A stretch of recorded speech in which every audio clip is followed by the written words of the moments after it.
পাঁচটি ম্যাজিক নিয়মে সারা বছর ভালো থাকবে আপনার লিভার ও কিডনি। লিভার ও কিডনি ভালো রাখতে চাইলে রোজ সঠিক নিয়মে জল খাওয়া প্রয়োজন। সঠিক পরিমাণ জল খেলে শরীরে জমে থাকা টক্সিন ধুয়ে বেরিয়ে যাবে। এর ফলে লিভার ও কিডনির উপর চাপ কম পড়বে।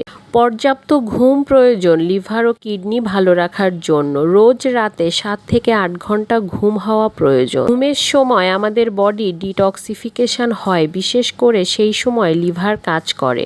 লিভার ও কিডনি ভালো রাখতে চাইলে কাঁচা লবণ খাওয়ার অভ্যাস ত্যাগ করতে হবে অবিলম্বে। লবণ খেলে শরীরে বাড়ে সোডিয়াম, ফলে শরীরে জমে ফ্লুইড, এতে করে কিডনির উপর অনেক চাপ পড়ে। অ্যান্টিঅক্সিডেন্টযুক্ত খাবার খেতে হবে লিভার ও কিডনি ভালো রাখার জন্য। ব্লুবেরি খেতে পারেন আপনি, সাথে আপেলও।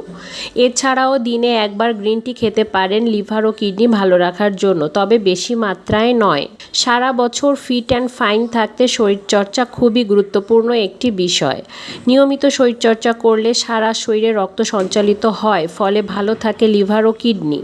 এছাড়াও কিডনি ও লিভার ভালো রাখতে অবশ্যই ডুবো তেলে ভাজা, অতিরিক্ত মশলাদার খাবার, অতিরিক্ত মাত্রার চা, কফি ও কোল্ড ড্রিঙ্কস খাওয়া থেকে বিরত থাকুন। আমাদের শরীরের এই গুরুত্বপূর্ণ অঙ্গগুলি ভালো রাখার জন্য অতিরিক্ত মাত্রায় ব্যথানাশক ওষুধ সেবন থেকে বিরত থাকতে হবে এবং সেই সাথে মদ্যপান ও ধূমপান থেকেও বিরত থাকতে হবে। ভিডিওটি কষ্ট করে দেখার জন্য এবং শোনার জন্য আপনাদের সবাইকে অসংখ্য ধন্যবাদ।